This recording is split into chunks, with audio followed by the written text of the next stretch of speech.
Grid, SGR, shida za hapa na pale. Sasa jibu lake hili ni kwamba kwanza ule mradi wa SGR ni kwamba una laini maalum ya umeme. Lakini shida zilizojitokeza awali zilikuwa ni shida kwa sababu mfumo ndo tulikuwa tunaanza kuutumia mara ya kwanza. Kwa hiyo kulikuwa na hatua nyingi za kujifunza.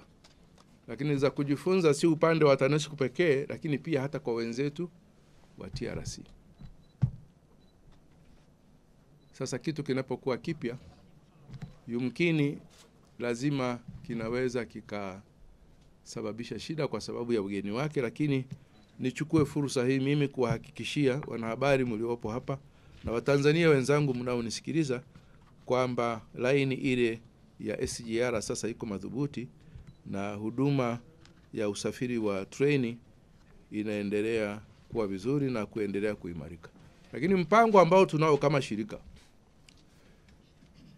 ni kuhakikisha kwamba SGR tunaichukulia sasa kama mkoa, na kwamba tutaweka management na utawala maalum kwa ajili ya mkoa tutakaoita mkoa wa SGR.